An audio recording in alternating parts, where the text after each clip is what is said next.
अस्सलाम वालेकुम। दुरूद शरीफ पढ़ें।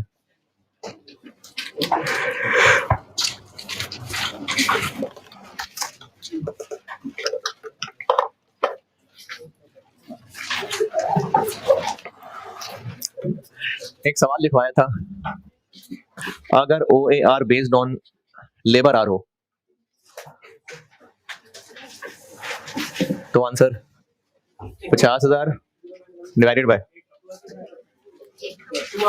Total budgeted FOH divided by labour hours per unit. Total budgeted labour hours, एक यूनिट बनाएंगे तो 2 घंटे लेबर काम करेगी, और पूरे साल में कितने टोटल लेबर आवर्स होंगे? 8,000, क्योंकि 4,000 यूनिट्स बनाने हैं। 6.25 per hour. Total budgeted FOH divided by total budgeted direct labour hours, तो डिवाइडेड बाय 2 नहीं, डिवाइडेड बाय 8,000।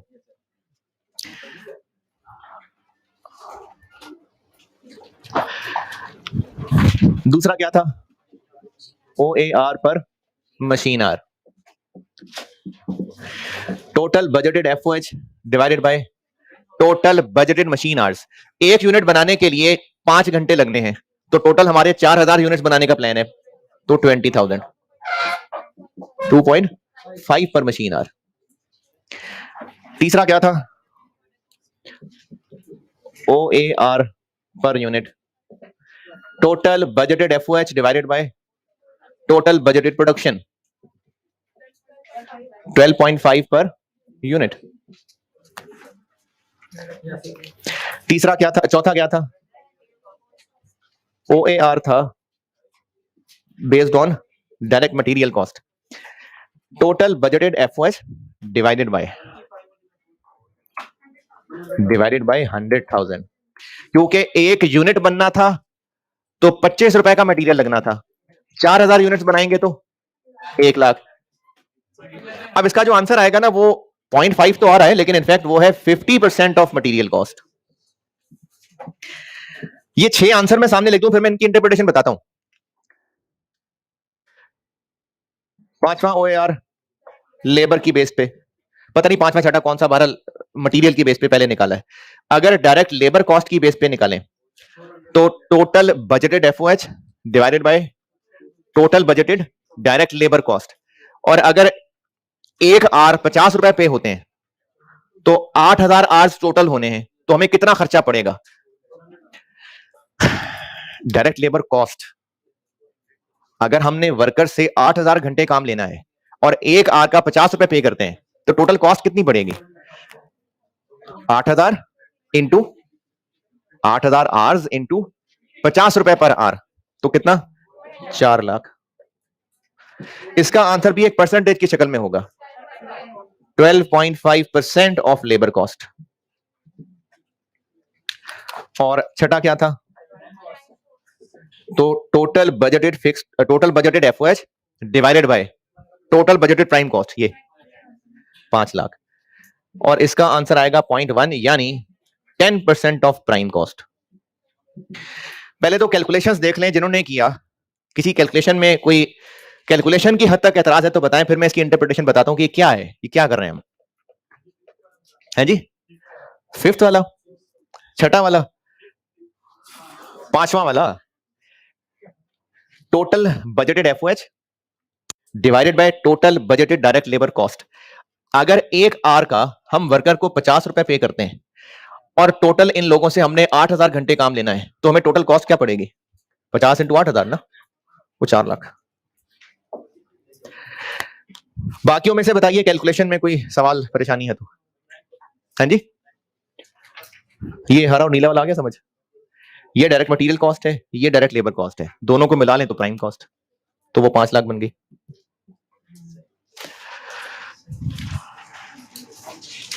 हाँ जी, कैलकुलेशन। अच्छा, अब इसकी इंटरप्रिटेशन सुने। ये जो हम लोग OAR सीख रहे हैं ना, कल मैंने जबानी बोले थे, चले लिख भी देता हूं। ये OAR कैलकुलेट कब हो रहा है? ये स्टार्ट पे। क्यों कैलकुलेट कर रहे हैं? क्योंकि हम प्रोडक्ट की कॉस्ट जानना चाहते हैं। हम ये जानना चाहते हैं कि एक यूनिट बनाने के लिए डायरेक्ट मटेरियल, डायरेक्ट लेबर कितना लगता है, वो तो जान सकते हैं। एफओएच मुश्किल होता है जानना, तो ये उसकी जुगाड़ है कि एक यूनिट बनाने में कितना एफओएच का खर्चा होगा, ये ओएआर से हेल्प मिलेगी। फिर इसके अलावा प्रोसेस कॉस्टिंग में यूज करना होता है, पढ़ेंगे हम लोग प्रोसेस कॉस्टिंग में। फिर इसके अलावा बजटिंग में इस्तेमाल करना होता है। वेरिएंस एनालिसिस एक चीज पढ़नी है, उसमें इस्तेमाल होगा इसका, ज्यादा नहीं लेकिन थोड़ा बहुत डिसीजन मेकिंग में इस्तेमाल होगा। तो ये मुख्तलिफ टॉपिक्स हैं जो हमने पढ़ने, इन सब में ओएआर हो रहा होता है इस्तेमाल। तो ओएआर क्या है? ओएआर ये है कि जो एफओएच हैं साल के शुरू में उनको किसी ना किसी बेस से लिंक करके एक रेट कैलकुलेट कर लिया। अब इसकी इंटरप्रिटेशन क्या है? क्या इस बिजनेस ने ये 6 के 6 ओएआर कैलकुलेट किए होंगे? नहीं, कोई एक किया होगा, वो तो मैंने प्रैक्टिस के लिए आपको सेम डाटा से 6 के 6 कैलकुलेट करवा दिए। बिजनेस ने तो इनमें से कोई एक किया होगा, वो किसकी बेस पे किया होगा? बिजनेस की मर्जी। इसकी इंटरप्रिटेशन ये है कि हमने इस साल के शुरू में अंदाजा लगाया कि टोटल एफओएच कितना होगा, ये अंदाजा था सारा, टोटल कितना हम वर्कर्स से काम लेंगे। इसका आंसर निकला 6.25 पर लेबर आवर। अब इसका मतलब यह है कि हमने ये अपना प्लान बना लिया कि जब भी वर्कर 1 घंटा काम करेंगे तो उनके काम के दौरान बिजली, रिपेयर, मेंटेनेंस, ये सारे ओवरहेड्स है ना, तो 6.25 रुपए ओवरहेड भी हुआ करेंगे। जैसे अगर किसी से कोई कंस्ट्रक्शन करवानी हो ना तो एक नॉर्मल एक टर्म इस्तेमाल होती है कि अगर कंस्ट्रक्शन करवानी है तो बस आप ये सीधा सीधा सा हिसाब रख लें कि पर स्क्वायर फुट आपको 4,000 रुपए कॉस्ट करेगा। इस रेट का क्या फायदा हुआ? बोलने में क्या फायदा है इसका कि पर स्क्वायर फुट 4,000 रुपए कॉस्ट करेगा? अब इसका कर लें यूज, जिसने जो यूज करना है। क्या यूज आसानी हो जाएगी इसकी? यानी एक कंस्ट्रक्शन करवानी थी, किसी एक्सपर्ट ने कहा कि बस आप ये समझ लो भाई कि 4,000 रुपए पर स्क्वायर फीट खर्चा आना है आपका, सीमेंट, बजरी, मजदूर सब मिला के 4,000 पर स्क्वायर फीट खर्चा आना है। मैं बहुत थोड़ा बोल रहा हूं, लेकिन इसकी क्या अब इंटरप्रिटेशन करें? क्या फायदा होगा इस 4,000 पर स्क्वायर फुट खर्चा आने है वाली बात का? अब हर कोई खुद सोच सकता है कि मैंने जो कंस्ट्रक्शन करवानी है वो 10,000 स्क्वायर फुट की है, तो इंटू 4,000, अच्छा इतना खर्चा आएगा। कोई सोचे अच्छा मैंने तो 3,000 स्क्वायर फुट करानी है, चलो 3,000 स्क्वायर फुट इंटू 4,000 रुपए, इतना खर्चा आएगा। तो ये रेट बना लेने का ये फायदा है। अब इस नीले वाले 6.25 पर लेबर आवर की इंटरप्रिटेशन ये है कि फॉर द ईयर हमने एक अंदाजा लगा लिया कि अब जब भी लेबर 1 घंटा काम करेगी तो उसके 1 घंटे काम के साथ सपोर्ट में इतने रुपए एफओएच हुआ करेंगे। और जिस बिजनेस ने ये वाला ओआर निकाला होगा, इसकी क्या इंटरप्रिटेशन है? साल के शुरू में 2.5 रुपए पर मशीन आप कैलकुलेट कर लिया। इसका क्या मतलब है? अब मैनेजमेंट ने इस पूरे साल के लिए एक प्लान कर लिया कि जब भी मशीन 1 घंटा चलेगी 2.5 रुपए एफओएच हुआ करेंगे। जिसने ये लाल वाला यूज किया होगा, इसकी क्या इंटरप्रिटेशन है? कि जब भी, नहीं ये लाल वाला, कि जब भी 1 यूनिट बनेगा तो डायरेक्ट मटेरियल लगेगा इतने का, डायरेक्ट लेबर लगेगी इतने की, और 12.5 रुपए एफओएच हुआ करेंगे। जिन्होंने हरा वाला निकाला होगा वो ये कहेंगे कि जब भी प्रोडक्शन होगी, जितना भी टोटल रुपए मटेरियल कॉस्ट होगी उसके 50% के बराबर 7 एफओएच भी होंगे। जिसने ये नीला वाला ओआर निकाला होगा वो ये प्लान कर रहे हैं कि आइंदा साल में हम जितनी भी लेबर कॉस्ट इनकर करेंगे उसके 12.5% के बराबर एफओएच भी लग रहे होंगे। और जिसने ये आखिरी काला वाला निकाला होगा वो ये प्लान कर रहा है कि इस साल हमारा जितना भी टोटल प्राइम कॉस्ट पे खर्चा होगा उसके 10% के बराबर एफओएच पे भी खर्चा होगा। इसकी मैं आपसे रिलेट करके एक मिसाल बताता हूं कि अगर आपके वालिदैन खर्चा प्लान कर रहे हैं कि बच्चे को पढ़ाई के लिए भेजना कितना खर्चा होगा, तो उनको एक एक्सपर्ट बताएगा जो कई साल से यहां रहे जा रहा है, कैफ किए जा रहा है उसने सारी कैलकुलेशंस की होंगी और वो आपके पेरेंट्स को एक बिल्कुल जटका हिसाब बताएगा, कहेगा जी आप बस सीधा सीधा हिसाब ये रख लें कि जितनी आपने फीस देनी है ना उसका 4 गुना बाकी खर्चा भी होगा, रहना, खाना, पीना सब। बस आप ये फैसला कर लें कि जितनी फीस आपने देनी है पेपर की उसका 4 गुना एक्स्ट्रा खर्चा भी होगा। अब इससे आसानी क्या हो जाएगी? अंदाजा लगा लेंगे, अच्छा 3 पेपर पढ़ाने तो इतना खर्चा होगा, 4 पढ़ाने तो इतना खर्चा होगा। तो ये कॉन्सेप्ट होता है ओएआर का कि उसको किसी ना किसी बेस से लिंक किया जाता है ताकि उसको फिर यूज किया जा सके। अच्छा साल एंड पे वाकई इतना ही खर्चा आया होगा? नहीं, ये साल के शुरू वाला अंदाजा है, साल के एंड पे तो इससे डिफरेंट आ गया होगा, तो उसका क्या करेंगे वो इस चैप्टर के दूसरे से मैं बताऊंगा। अभी तो बता रहा हूं साल के शुरू में हम क्या कर रहे हैं। तो ये ओएआर का कॉन्सेप्ट है। अच्छा इसका एक इस्तेमाल बता रहा हूं, ये अगले सवालों में होगा, अभी चूंकि सारा डाटा सामने है तो अभी ही सिखा देता हूं। इन ओएआर के बहुत सारे यूजेस हैं। अगर हम ये जानना चाहें अगर हम ये जानना चाहें कि एक यूनिट बनाने पे डायरेक्ट मटेरियल कॉस्ट कितनी लगेगी, डायरेक्ट लेबर कॉस्ट कितनी लगेगी और एफओएच कितनी लगेगी, इन 6 के 6 आंसर्स को यूज करके हम बता देते हैं। जैसे मैं 1 करता हूं, बाकी आप करेंगे, मैं 1 करता हूं। अगर ये वाला ओआर हो तो रिक्वायर्ड है कि एक यूनिट बनाने की कॉस्ट कितनी होगी, कितनी होगी जी? डायरेक्ट मटेरियल लगेगा कितना? 25। सवाल का डाटा तो यही है। डायरेक्ट लेबर कितना लगेगा एक यूनिट को बनाने के लिए? 50 पर आवर है वो तो। एक यूनिट बनाने के लिए 2 घंटे ना, तो कितना? 100। एफओएच कितना लगेगा? ये नीले वाले का आंसर बता रहा हूं, 6.25, तो वो तो पर आवर है। क्या करूं, क्या कैलकुलेट कर रहा हूं मैं कि एक यूनिट कितने का कॉस्ट करेगा, और ये फिगर तो इजीली निकल सकती है। एफओएच कितनी, मैंने जो चैप्टर कल इंट्रोड्यूस कराया था वो बात शुरू यहां से की थी ना, कि हमें ये नहीं पता चल पा रहा होता कि एक यूनिट का एफओएच कितना है। कल यहीं से परसों, कल तो याशी हो गई थी आपकी, परसों की बात कर रहा हूं, परसों की बात कर रहा हूं। ये चैप्टर मैंने इंट्रोड्यूस ही यहां से कराया था कि एक यूनिट बनाने में एफओएच कितना लगा करेगा, ये नहीं पता लग पा रहा होता। तो ओएआर उसका एक हल है। तो वो बिजनेस जो ओएआर ये नीला वाला निकालता होगा, वो अगर जानना चाहे कि एक यूनिट कितना कॉस्ट करेगा, तो इतना मटेरियल, इतना लेबर, एफओएच कितना, अगर ये यूज करना हो तो इस ओएआर का क्या मतलब है कि 1 घंटा काम होगा तो इतना एफओएच होगा। तो एक यूनिट बनाने के लिए कितने घंटे लगने हैं? 2।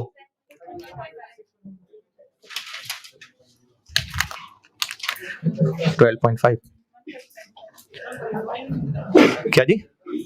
कहां है पर यूनिट? मैं भी हूं जी, ठीक है। इसी तरह इन बाकी पांचों को एक एक करके यूज करके ये निकालें जी। अभी आप लोग इन सबको एक एक करके यूज करें और प्रोडक्ट कॉस्ट पर यूनिट निकालें। मैंने अभी इसको यूज किया है ना, अब आप इन बाकी पांचों को एक एक करके यूज करें। एक बिजनेस ने ये 6 के 6 निकाले होंगे, इनमें से कोई एक ही तरीका लगाया होगा। मैंने तो प्रैक्टिस के लिए आपसे 6 करवा दिए। अब अगर बिजनेस ऐसे ओआर निकालता हो तो प्रोडक्ट कॉस्ट पर यूनिट उसकी क्या आ रही होगी। अगर कोई बिजनेस ऐसे ओआर निकालता हो, कोई ऐसे, कोई ऐसे, कोई ऐसे, तो अब ये आप समझे 5 अलग अलग सवाल हैं, 5 अलग अलग बिजनेस हैं। तो हर एक को यूज करके, जैसे मैंने एक करके दिखा दिया है, अब हर एक को यूज करिए और प्रोडक्ट कॉस्ट पर यूनिट बता दें। नहीं समझ आ रहा क्या कहा है मैंने? करें।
डाटा सेम रखा है मैंने, इसलिए सेम आंसर आएगा, सबका सेम आएगा, क्योंकि मैंने एक ही तो डाटा लिया है।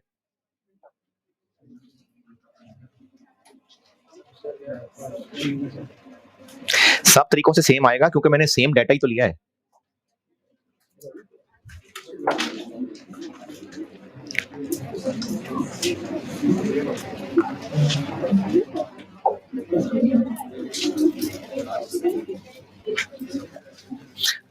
इसे चला दे यार, चला दे चला दे।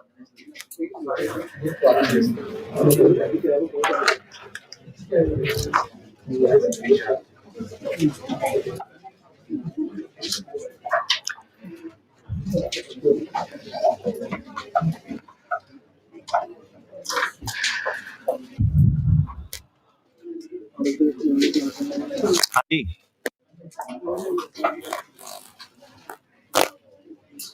डूइंग के डन, डूइंग।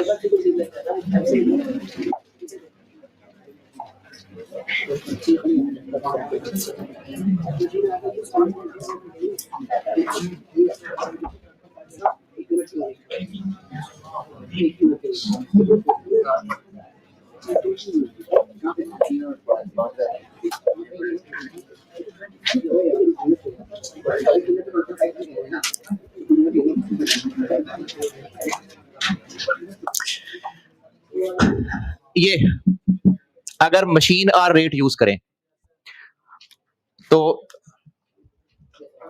ये दोनों तो यही है। एफओएच देखते हैं, ₹2.5 की क्या इंटरप्रिटेशन है कि 1 घंटा मशीन चलेगी तो ₹2.5 एफओएच होंगे। 1 यूनिट बनाने के लिए 5 घंटे चलनी है मशीन। 12.5 अगर ये लाल वाला यूज करें तो ये तो है ही 12.5 पर यूनिट। हरा वाला, इसका मतलब यह है कि 1 यूनिट बनाने के लिए जितना मटेरियल लगेगा उसके 50% के बराबर एफएच भी लगेगा। तो ₹25 का 50% 12.5। इस नीले वाले की क्या इंटरप्रिटेशन कि 1 यूनिट बनाने के लिए जितनी लेबर कॉस्ट लगेगी उसका 12.5% के बराबर एफएच भी लगेगा। तो ₹100 का 12.5%। और ये आखिरी काला वाला कि प्राइम कॉस्ट यानी ₹125 के 10% के बराबर 12.5। तो ये OAR किसी भी बेस के ऊपर हो सकता है, उसके मुख्तलिफ यूजेस हैं। एक यूज एफओएच पर यूनिट निकालना भी है। ठीक है, वो मैंने आपको दिखा दिया कि कैसे कैसे पर यूनिट तक पहुंचेंगे जी। प्राइम कॉस्ट क्या होती है पूछ रहा हूं ना, प्राइम कॉस्ट क्या होती है? 1 यूनिट बनाने के लिए प्राइम कॉस्ट ₹125 लगेगी। तो 125 का 10% 12.5। हाँ जी, डिफरेंट बेसिस का OAR और फिर उसके यूजेस में से एक यूज प्रोडक्ट कॉस्ट तक पहुंचना। डन। एक पास पेपर का सवाल करते हैं। सवाल पुराना है तो जिनके पास पास पेपर्स बाउंड फॉर्म में है उनमें ये नहीं होगा। हाँ, जिनके पास पैक की बुक है उसमें पेज 47 के आसपास होगा। Class work 1 Zia Textile Mills के नाम से 40 पैक की बुक में 47 या 49 पेज पे होगा ज़िया टेक्सटाइल, जिसमें भी 49 है तो 49 ही है, 47 है तो 47 होगा। ज़िया टेक्सटाइल मिल्स के नाम से सवाल है, स्प्रिंग 2008 का। और ये रिकॉर्डिंग वाले बच्चों के लिए मैंने आपके ना कोर्स में ये लेक्चर 18 का रेफरेंस देके तो वो PDF फाइल रख दी आपके कोर्स में, और आप लोगों को व्हाट्सएप में भी शेयर कर देगा। ठीक है, सवाल तक पहुंचे। अभी वैसे पेज बांटा भी था जो लोगों के पास पैक की बुक नहीं थी, तो जिनको नहीं मिला वो हमसायों की मदद ले लें और सवाल पढ़ लें। मैं करता हूं बोर्ड पे। ज़िया टेक्सटाइल मिल्स लिमिटेड, अभी इस अटेम्प्ट के अंदर इसी की कॉपी टेस्ट हुई थी। अब ये 2008 का सवाल है लेकिन इसकी कॉपी टेस्ट हुई थी। ज़िया टेक्सटाइल मिल्स, सवाल पढ़ लीजिए, मैं करता हूं बोर्ड पे।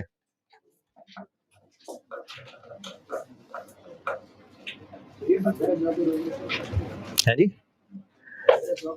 पार्ट बी पढ़ लें, पार्ट बी। ये अंडर ओवर नहीं कराया अभी, ये कराना है।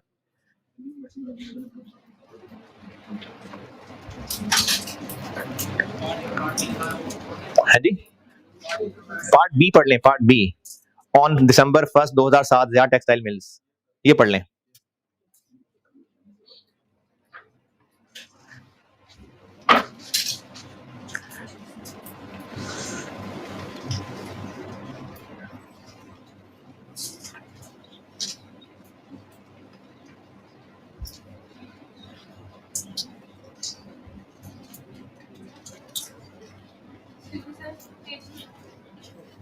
चलो अभी बेटे शेयर कर लो, फिर वो ग्रुप में शेयर हो जाएगा।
अस्सलाम वालेकुम।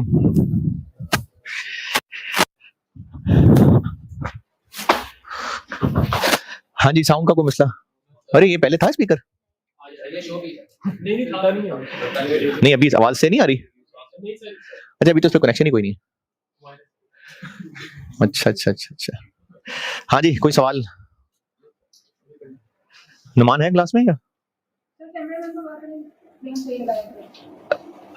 नहीं तो बेटे मैंने उस दिन कहा था नहीं टीए भी क्लास से चला गया हुआ है या होता है यहीं पर? नहीं वैसे पूरी टाइम क्लास में रहता है या नहीं? पता नहीं।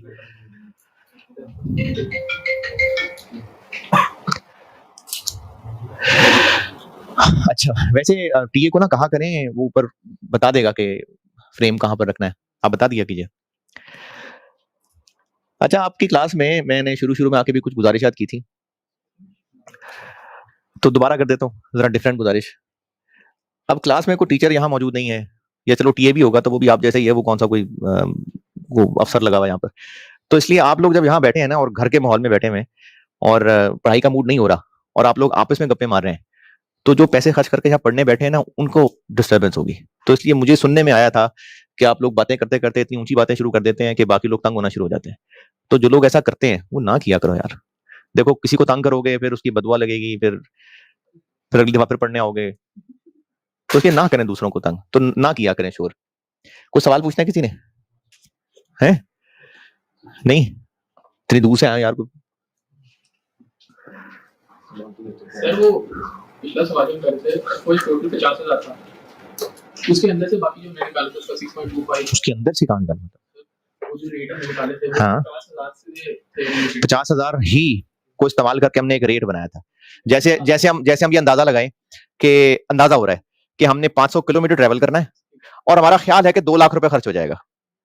अब पर किलोमीटर करना हो तो 2 लाख को 500 से डिवाइड कर लिया, तो अब ये 2 लाख को एक रेट की शक्ल में कन्वर्ट कर लिया, तो ये 50,000 के साथ सलूक किया कि उसको एक रेट की शक्ल दे दी। चलो ठीक है जी।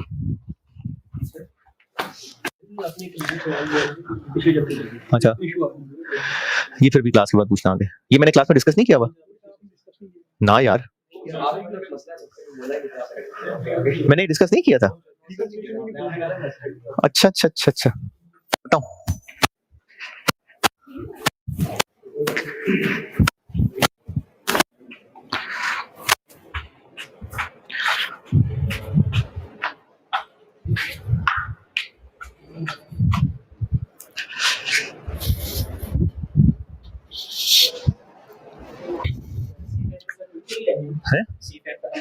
हाँ है कोई 20 को दिन, 20-22 दिन है।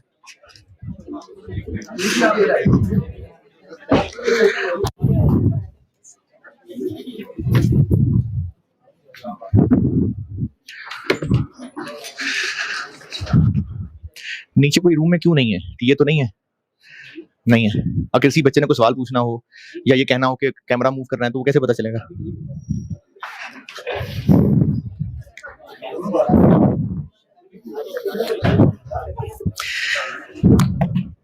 हाँ जी, पढ़ लिया सवाल। अच्छा, एक तो ना वो उस दिन एक सवाल दिया था केमिकल बी केमिकल जी वाला, तो वो किसी ने कहा है नहीं याद, वो डिस्कस ही नहीं हो सका। नहीं नहीं, ये सवाल पूरा कर रहा हूँ, उसके बाद देखते हैं। अच्छा, एक किसी ने पूछा था कि इन्वेंट्री के जितने मैंने सवाल करा दिए, क्या वो काफी हैं या और करने पड़ेंगे? वो बहुत है, इनफैक्ट मैंने सारे करा दिए हुए हैं। जिनके पास पैक की बुक है और उनको उस चैप्टर में और बहुत सारे सवाल नजर आ रहे हैं, तो असल में ना ये 2 चैप्टर मिलाए के एक चैप्टर किया हुआ पैक की बुक के अंदर। ये इन्वेंट्री मैनेजमेंट एक टॉपिक है, ये उसके सवाल है, वो तो पढ़ना है हमने जनवरी के अंदर, तो इसलिए इन्वेंट्री। हाँ हाँ, क्यों नहीं, जनवरी में नहीं पढ़ना?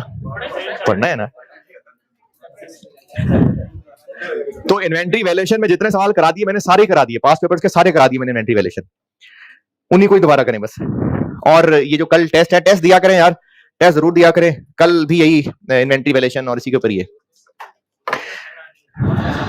जी। टेस्ट किस चीज का है? माशर्ती उलूम का। अभी बताया ना, अभी तो कहा inventory valuation.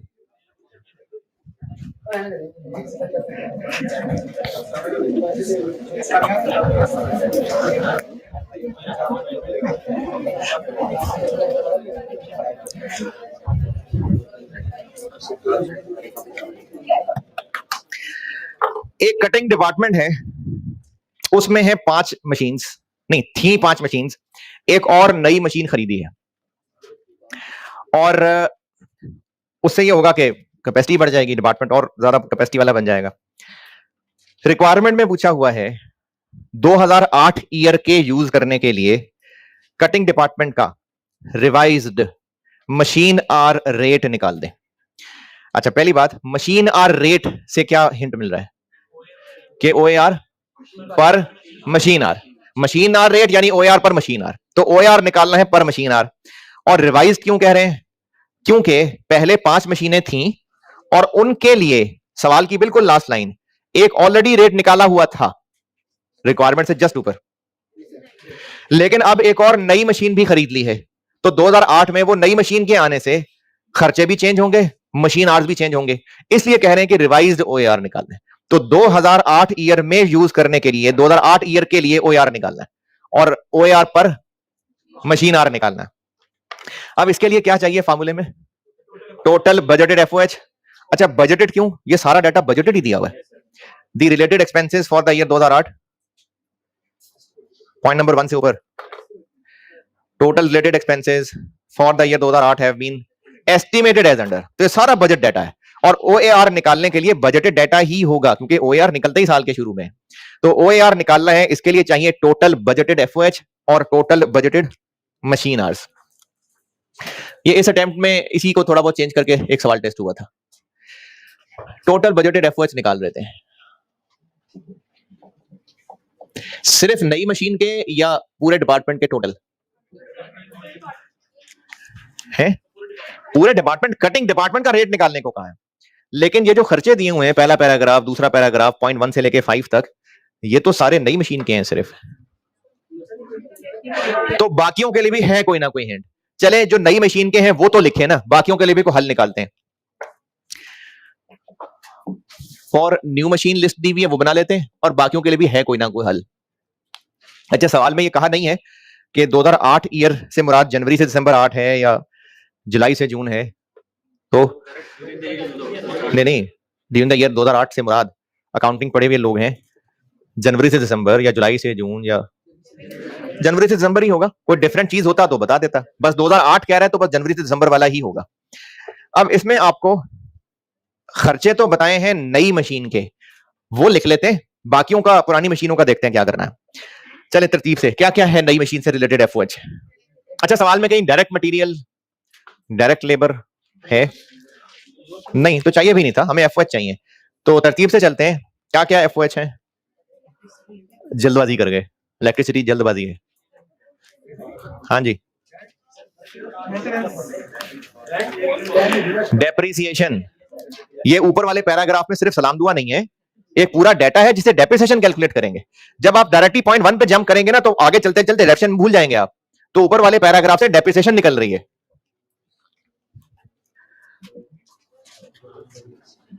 Depreciation straight line method है, तो 13 लाख कॉस्ट है, माइनस 1 लाख आरवी है, डिवाइडेड बाय 10 साल लाइफ है। लेकिन ये मशीन अवेलेबल फॉर यूज ही जाके 1 फेब को होगी, तो इनटू 11/12। दूसरे पैराग्राफ में लिखा हुआ है इस मशीन ने अवेलेबल फॉर यूज होना ही 1 फेब को है, तो डेप्रिसिएशन 1 फेब से शुरू करेंगे, है ना? 1 फेब से अवेलेबल है, तो 1 फेब से डेप्रिसिएशन होगी 110। कहां लिखा है? दूसरे पैराग्राफ में लिखा हुआ है the new machine will be available to cutting department with effect from 1 February 2008। पहले पैराग्राफ की अंग्रेजी में किसी को मसला? अच्छा, जितने भी सवाल मैं बोर्ड पे किया करूंगा ना बेटा, मेरी तरीका ये होगा कि पहले सवाल पूरा प्लान करके उसकी रिक्वायरमेंट समझा के कि हमने करना क्या है, फिर सवाल शुरू करूंगा, और जो जो मुश्किल अंग्रेजी जो हुआ करेगी वो मैं समझाया करूंगा। उसके अलावा आपको भी कोई अंग्रेजी में मसला हो तो पूछा कीजिएगा। सवाल की रिक्वायरमेंट समझाइए मैंने कि OAR निकालना है पर मशीन आर, इस पे कोई एतराज? तो अब हम करने क्या लगे हैं? टोटल बजटेड एफओएच सिर्फ छठी मशीन के नहीं, टोटल, और total budgeted machine hours. Budgeted overhead से शुरू किया है, पुरानों का नहीं पता, चलो जो पता है वो तो करे ना। तो नई मशीन के जितने खर्चे हैं वो लिस्ट डाउन कर रहे हैं। पहले पैराग्राफ में डेप्रिसिएशन वाली कहानी में कोई और एतराज परेशानी? दूसरा पैराग्राफ समझाता हूं। दूसरे पैराग्राफ में लिखा हुआ है कि machine will work for 2600 hours. यहां तक का मतलब है कि मशीन प्रोडक्शन करेगी 2600 आवर्स है। Will work for, cutting department है, मशीन में कटिंग होनी है, तो ये कटिंग में 2600 आवर्स लगेंगे। यहां तक तो यही मतलब लग रहा है। अगला सेंटेंस है कि दी बजटेड आवर्स इंक्लूड, यानी इन 2600 में शामिल हैं 80 घंटे सेटिंग अप के और 120 घंटे मेंटेनेंस के। तो फिर ये 2600 क्या है? यानी मशीन चल रही होगी, मशीन रन कर रही होगी। अब उनमें से 200 घंटे, 200 कौन से? ये 20 और 180, 200 घंटे प्रोडक्शन नहीं हो रही होगी, बाकी 2400 घंटे प्रोडक्शन हो रही होगी। अब ये होते क्या हैं? 80 आवर्स और 120 आवर्स, ये भी समझ लें। सेटिंग अप द मशीन में 80 घंटे लगेंगे, ये हाँ जी, टेस्टिंग इंस्टॉलेशन। तो वो 3 महीने कर तो लिया, अब दोबारा कौन सी टेस्टिंग करनी है? मशीन को खरीदा 1 दिसंबर, 2 महीने लगा लिए ना इस पे, अब 1 फेब से हो गई है अवेलेबल, फिर टेस्टिंग करना शुरू कर दे है? हाँ हो गई ना। तो उसके बाद ये 2600 घंटे मशीन विल वर्क, तो 80 घंटे फिर इंस्टॉलेशन में चलेगा है। मशीन सेटअप करने को कहते हैं, मशीन सेटअप करने की मिसाल ऐसे है कि कभी कपड़े इस्त्री किए हों है, तो इस्त्री ऑन करते साथ ही कपड़े इस्त्री करने शुरू कर देंगे? नहीं। अब वो जो इस्त्री गर्म होने में टाइम लगेगा, तो उसको टाइम लगने में बिजली तो कंज्यूम हो रही होगी, उसके बाद फिर कपड़े इस्त्री करने के काबिल बनेगी। ये सेटिंग अप द मशीन के अंदर 5 मिनट की बिजली इस्तेमाल हो गई। और मिसाल, फोटोकॉपी कभी कराई हो और उस वक्त उसी बंदे ने दुकान उसी वक्त खोली हो, तो वो फिर मशीन चलाएगा, को 2-3 मिनट चला के रखेगा, फिर कॉपीज करना शुरू करेगा। ये मुराद है मशीन सेटअप होने में। तो पूरे साल में जब भी सुबह फैक्ट्री ओपन होती होगी, मशीनें स्टार्ट होती होंगी, को 5-7 मिनट मशीनें स्टार्ट लेने में टाइम लेती होंगी, फिर काम शुरू होता होगा। वो पूरे साल के मिला के 80 घंटे बन गए। ये वो 80 घंटे हैं। और 120 मेंटेनेंस, जब मेंटेनेंस ही हो रही होगी तो फिर मशीन क्यों चल रही होगी? हाँ जी, मोटरसाइकिल की ट्यूनिंग कराई कभी? अब वो जो वाइन पे पेट्रोल एडजस्ट कर रहा होता है और पानी की तरह पेट्रोल बहा रहा होता है, इधर लग रहा होता है ना, इधर फिर ऐसे देता है, भाई एक दफा चेक कर ले, वो बहुत है। वो फिर खड़े होके फिर तो उसको रहने देगा, फिर दोस्तों से बातें करेगा, फिर आएगा, वो यहाँ लग रहा होता है पेट्रोल। तो अब वो जो बाइक स्टार्ट है, तो वो मेंटेनेंस के दौरान स्टार्ट है। इसी तरह एसी की अगर मेंटेनेंस करनी है तो कुछ देर चला के भी देखेंगे कि सही सफाई हो भी गई है कि नहीं हुई है, कोई तार तो नहीं कहीं टूट गई है, फिल्टर तो नहीं बंद हो गया। तो ये मेंटेनेंस के दौरान भी मशीन चलानी पड़ेगी। तो ये वही वाली मेंटेनेंस के दौरान 120 घंटे मशीन चलेगी। अब इसका क्या इस्तेमाल है, आगे आते हैं। पॉइंट नंबर 1, मशीन बिजली इस्तेमाल करेगी और 1 घंटे में 10 यूनिट्स प्रोड्यूस कर देगी, है प्रोडक्ट के 10 यूनिट्स प्रोड्यूस हो जाएंगे 1 घंटे में। ये 10 यूनिट्स प्रोडक्ट के 10 यूनिट्स नहीं है, ये बिजली के 10 यूनिट्स कंज्यूम कर रही होगी मशीन। तो जो मशीन 1 घंटा चलेगी तो 10 यूनिट बिजली के कंज्यूम हो जाएंगे, और जब बिल आएगा तो 1 यूनिट के 8.5 रुपए चार्ज होंगे। तो मशीन पूरे साल में कितने घंटे चलेगी, कितने घंटे बिजली कंज्यूम होगी? हाँ जी, 26 के 24।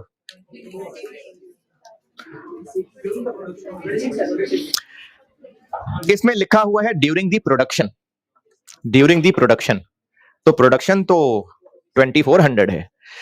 इस सवाल में इस फ्लॉ की वजह से 2 हल हो सकते हैं और दोनों ही ठीक हैं। एक हल ये हो सकता है कि ये तो बात हो रही है उन 2400 घंटों की, उन 200 घंटों की तो कुछ बताया ही नहीं, जब बताया ही नहीं तो उन 200 को हम इग्नोर कर देते हैं। लेकिन ये इतना अच्छा हल नहीं है। दूसरा बेहतर हल ये है कि उन 200 घंटों में क्या बिजली नहीं इस्तेमाल हो रही होगी? हो रही होगी। हाँ, ये तो है कि जब मशीन प्रोडक्शन नहीं कर रही होगी तो कम बिजली ले रही होगी, लेकिन कितनी? अगर ये कहा होता ना कि प्रोडक्शन के दौरान 1 घंटे में 10 यूनिट्स कंज्यूम हो जाते हैं और जब खाली चल रही होगी तो 1 घंटे में 2 यूनिट कंज्यूम हो रहे होंगे, तो फिर हम 2400 को 10 के हिसाब से और 200 घंटों को 2 यूनिट के हिसाब से करते। लेकिन नहीं बताया कि जब फारिग खाली चल रही होगी तो कितनी बिजली कंज्यूम होगी, तो अज्यूम कर लेते हैं कि इसी स्पीड से ही कंज्यूम कर रही होगी। प्रोडक्शन बता दिया, खाली चलने पे कितनी बिजली इस्तेमाल होगी, वो जो 200 घंटे खाली हैं उनमें कितनी बिजली इस्तेमाल होगी नहीं बताया ना, तो या तो इग्नोर कर दें, नोट लिखें कि उन 200 घंटों में बिजली कंजम्पशन का कुछ नहीं बताया इसलिए उन 200 घंटों की बिजली इग्नोर कर रहे हैं, या फिर ये नोट लिखें कि उन 200 घंटों में भी इसी स्पीड से बिजली कंज्यूम हो रही होगी। ये दोनों बातें ठीक हैं। तो मैं इस दूसरी वाली बात को फॉलो कर लेता हूं। ये पहले कभी आई कैप के ना क्वेश्चन बैंक में हुआ करता था ये सवाल, तो उसमें 2600 ही लिए हुए थे, लॉजिकल भी 2600 ही है। अब उन्होंने निकाल दिया अपनी किताब से।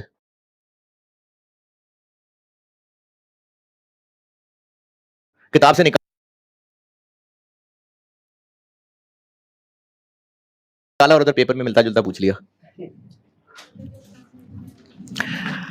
2600 आवर्स, हर आवर में 10 यूनिट बिजली के कंज्यूम होंगे और 1 यूनिट बिजली का 8.5 रुपए की बिजली खाएगा। तो इस मशीन को पूरा साल इस्तेमाल करने का बिजली का खर्चा 2,21,000।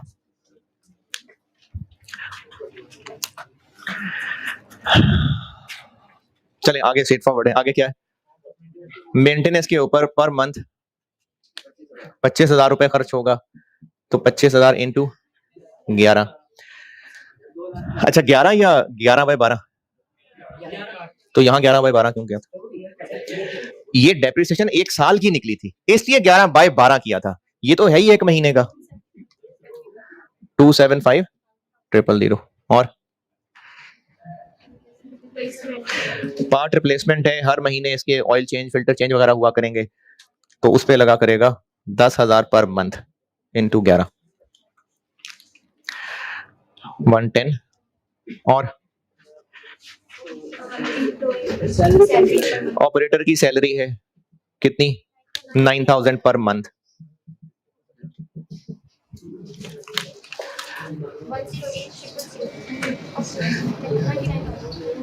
और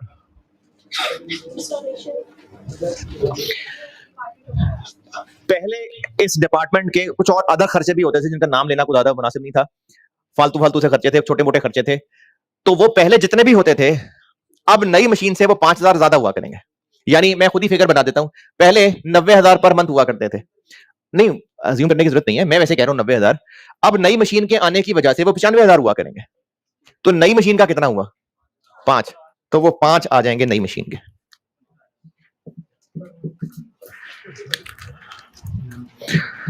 $5,000 इंटू 11, 55,000। और है जी 5 मशीनें पहले थी, तो इन मशीनों के चलने पे बिजली का खर्चा भी होता होगा, उन ऑपरेटर्स की सैलरीज भी होती होंगी, मेंटेनेंस भी होती होगी, और भी छोटे मोटे खर्चे होते होंगे जो कितने हैं ये नहीं बताया। मैं कहता हूं 90,000 थे। इस छठी मशीन के आने से वो जो अदर ओवरहेड्स थे वो 5 ज्यादा हुआ करेंगे। यानी पहले 90 होते थे तो 95 हुआ करेंगे, पहले 80 होते थे तो 85 हुआ करेंगे, पहले 2 लाख होते थे तो 2,05,000 हुआ करेंगे। तो इस छठी मशीन का कितना हुआ फिर? 5, तो ये वो छठी मशीन वाला 5 लिख लिया। 0.5 तक की अंग्रेजी पढ़ के देख लें, किसी भी पॉइंट में कोई एतराज परेशानी है तो पूछिए।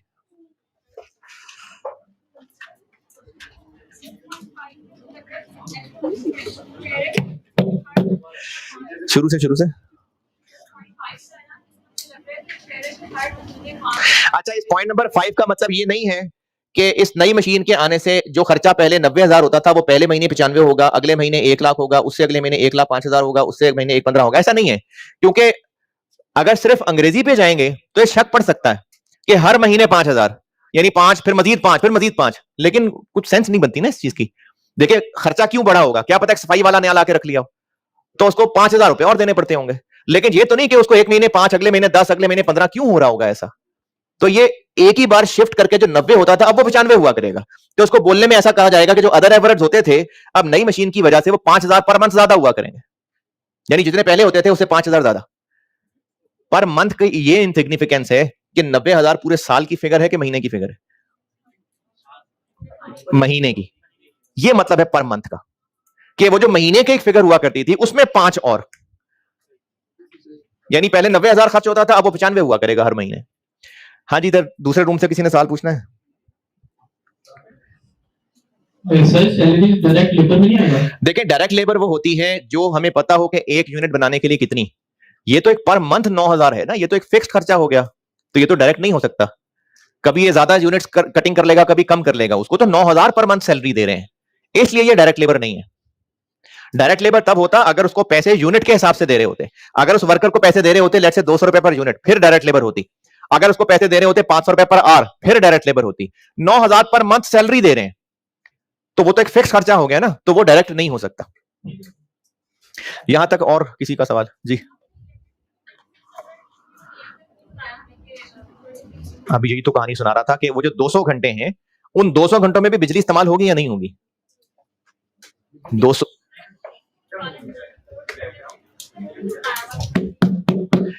आप ये कह रही हैं कि उन 200 घंटों में बिजली ही इस्तेमाल नहीं होगी, या उनके बारे में कुछ बताया नहीं इसलिए रहने दें?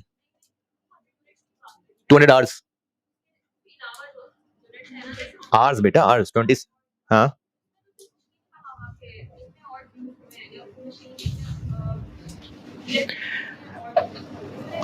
मशीन टोटल 2600 आवर्स चलेगी, उसमें से 80 और 120 इनमें प्रोडक्शन नहीं हो रही होगी, तो प्रोडक्शन वाले 2400 हो गए। पॉइंट 1 में उसने बताया कि प्रोडक्शन के दौरान इतनी इतनी बिजली कंज्यूम हो रही होगी। अब वो जो बाकी 200 घंटे हैं उनमें कितनी बिजली कंज्यूम हो रही होगी? नहीं बताया ना, तो या तो हम ये अज्यूम कर लें कि उन 200 घंटों के बारे में बताया ही कुछ नहीं कि कितनी बिजली कंज्यूम, बिजली तो हो रही होगी ना कंज्यूम, क्योंकि मशीन चल रही होगी, कितनी पता नहीं। या तो ये कह के इग्नोर कर दें कि इनका पता नहीं कितनी बिजली, या फिर ये अज्यूम कर लें कि अगर प्रोडक्शन के दौरान 1 घंटे में 10 यूनिट्स बिजली के कंज्यूम हो रहे हैं तो उन 200 घंटों में भी ऐसा ही हो रहा होगा, इसलिए पूरे 2600 घंटों की बिजली इस्तेमाल की है। और इन खर्चों में कोई एतराज? अच्छा, ये नई मशीन के साल के खर्चे आ गए। अगर किसी तरह हम एग्जिस्टिंग मशीन के खर्चे भी निकाल लें, अभी नहीं निकाल रहा, निकालते हैं, वो यहां लिख लें, तो फिर इन सब का टोटल OAR का न्यूमरेटर बन जाएगा। चलो न्यूमरेटर बन गया, डिनोमिनेटर के लिए क्या चाहिए? Total budgeted machine hours. पुराने के भी बताए हुए, नए के भी बताए हुए हैं,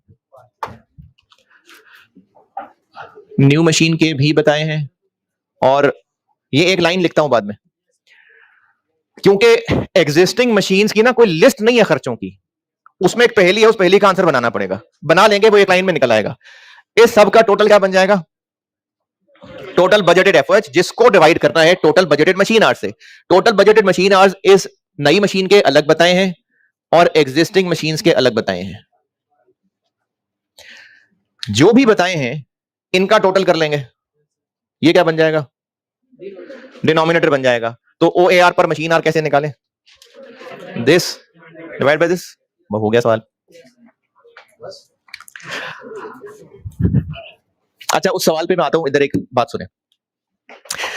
OAR ओवरहेड एब्जॉर्प्शन रेट, इसको ओवरहेड एब्जॉर्प्शन रेट क्यों कहते हैं? क्योंकि ओवरहेड्स पढ़ रहे हैं हम।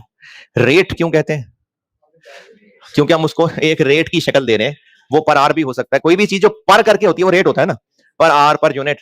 तो ओवरहेड एब्जॉर्प्शन रेट में ओवरहेड्स का एक रेट निकाल रहे होते हैं। एब्जॉर्प्शन का वर्ड नहीं बताया था, अब बताता हूं। एक मिसाल समझाता हूं। एक घर में 5 फैमिली मेंबर्स हैं और कमाने वाले इनमें से 2 हैं, यानी बूढ़े अम्मा अब्बा होंगे, 2 जवान हैं जिन्होंने कमाना है और एक छोटा भाई है। कमाना 2 लोगों ने है। इस घर का टोटल महीने का खर्चा 1 लाख रुपए।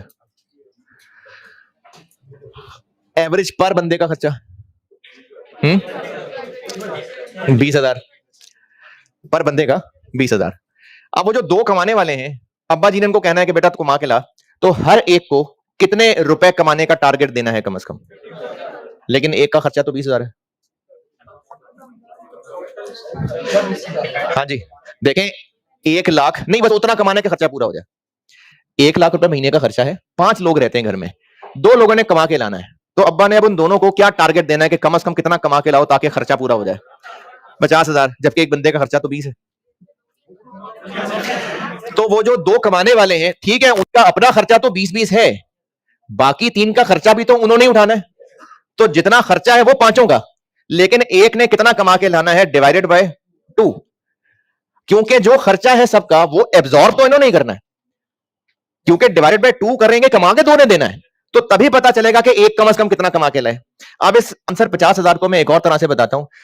हर एक ने उन दोनों में से 50,000 कमा के लाना है, यानी वो 50,000 खर्चा पूरा करेगा, 20 उसका अपना, और जो बाकी 3 लोगों का खर्चा इसने बर्दाश्त करना है ये वो 30 है, तो उसका अपना खर्चा डायरेक्ट मटेरियल डायरेक्ट लेबर, और बाकी सारा खर्चा भी उसी ने तो एब्जॉर्ब करना है। तो वो 30,000 रुपए ओवरहेड एब्जॉर्प्शन रेट। फार्मूला क्या बना? टोटल खर्चा डिवाइडेड बाय सब लोग जिनका खर्चा है, डिवाइडेड बाय जिन्होंने कमा के देना है, जिन्होंने कमा के देना है। इधर आते हैं, इस कटिंग डिपार्टमेंट के सारे खर्चे, लेकिन मशीनें कमा के कैसे देंगी? कटिंग करेंगी तो कमा के देंगी, तो डिवाइडेड बाय कौन से घंटे जिन्होंने काम करके देना है, यानी डिवाइडेड बाय प्रोडक्शन वाले आवर्स, क्योंकि कमा के उन प्रोडक्शन वाले आवर्स ने देना है। तो नई मशीन ने चलना बेशक 2600 घंटे है, लेकिन उनमें 200 घंटे तो काम ही नहीं होना, तो कमा के तो 2400 घंटों ने देना है, तो डिवाइडेड बाय 2400। इसी तरह एग्जिस्टिंग मशीन्स ने टोटल पूरे साल में 12,500 घंटे चलना है, लेकिन इसमें से 900 घंटे यही मेंटेनेंस वगैरह के हैं, तो इन्होंने कितनी देर प्रोडक्शन करनी है? 11,600। तो यहां खर्चा भी हम सिर्फ 2400 घंटों का ले लेते हैं। खर्चा तो सबका होगा, डिवाइड सिर्फ कमाने वालों पे, तो इसलिए डिवाइड इस 2400 पे। ये क्या बना? 14,000। तो टोटल बजटेड मशीन आवर्स सिर्फ वो आवर्स जिनमें प्रोडक्शन होनी है, लेकिन खर्चा सबका टोटल। ठीक है यहां तक? चलें आखिरी लाइन, एग्जिस्टिंग मशीन्स का जी,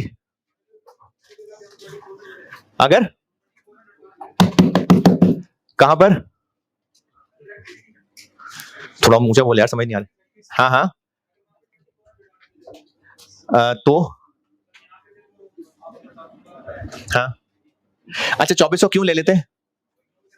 हाँ, तो वो डेटा की कमी है ना, असल में तो 2600 ही लेने चाहिए ना। मैं तो कॉन्सेप्ट बता रहा हूं कि सारा टोटल खर्चा डिवाइडेड बाय सिर्फ कमाने वाले। तो अगर हमने यहां 2400 लिए होते तो इसलिए लिए होते कि बाकी 200 का बताया नहीं खर्चा, इसलिए 2400 लेते, वरना हम 200 का खर्चा भी बताया होता तो फिर भी 2400 का खर्चा लेते।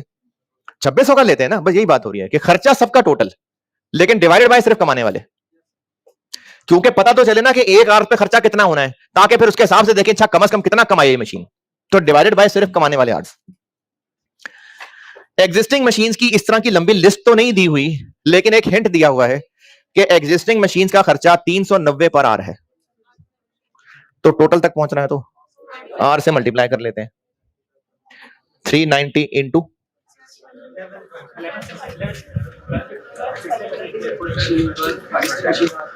12,500 या 11,600? 12,500। हाँ, तो 11,600। लेकिन हमने खर्चा तो टोटल का रखना, हाँ जी,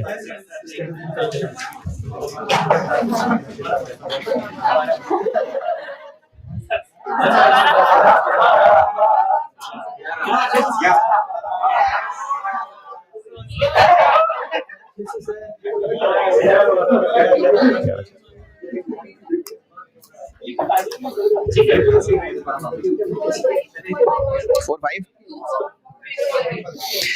इसकी रीजन समझ लें।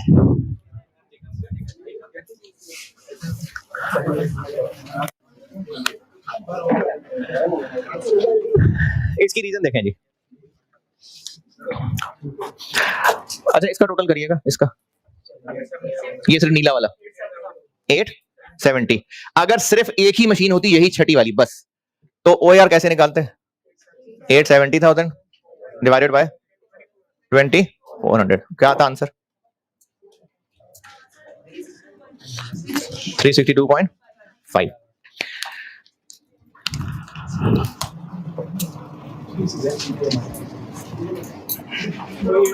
क्या करो? 362.5 इंटू 2400। ये जो आंसर आता, ये सिर्फ 2400 घंटों का खर्चा है कि पूरे 2600 का? ये खर्चा जो यहां लिखा है, ये पूरे 2600 घंटों का खर्चा है कि 2400 का? पूरे 2600 का। इसका आंसर जो आ रहा है, तो ये पूरे 2600 का आ रहा है कि 2400 का? लेकिन मल्टीप्लाई तो 2400 से करो। असल में ना, हम कोई खर्चे पर आर को आर से मल्टीप्लाई नहीं कर रहे, हम रिवर्स चल रहे हैं। ये 362 कैसे निकला होगा? पूरे 2600 घंटों का टोटल खर्चा लिखा होगा, लेकिन डिवाइड सिर्फ कमाने वाले से किया होगा। है ऊपर टोटल खर्चा, लेकिन डिवाइड सिर्फ कमाने वाले से है, तो आंसर 362 आया था। अब अगर ये पूछा जा रहा है तो रिवर्स चल रहे। अब इसको मल्टीप्लाई कर लेंगे तो आंसर क्या? 2400 घंटों का खर्चा आ जाएगा। खर्चा तो वही टोटल ही आएगा। तो इसी तरह एग्जिस्टिंग मशीन्स का 390 कैसे कैलकुलेट हुआ होगा?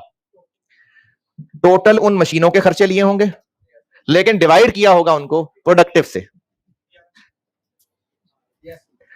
तो अब इसको मल्टीप्लाई करेंगे तो खर्चा सिर्फ 11608 का थोड़ी आएगा, खर्चा तो टोटल ओवरऑल आएगा। हाँ, अब रही बात कि ये कैसे पता है OAR है, लिखा थोड़े मुश्किल तरीके से। मैंने OAR की एक और अंग्रेजी बताई थी, ओवरहेड एब्जॉर्प्शन रेट का एक और नाम बताया था, ओवरहेड रिकवरी रेट। तो वो उन्होंने कहा हुआ है कि इन्होंने एक रेट निकाला हुआ है for recovery of its overhead, 390 मतलब OAR। तो ये 390 ऐसे निकला होगा, ये चाहिए हमें, तो इसलिए मल्टीप्लाई करेंगे तो ये निकलेगा।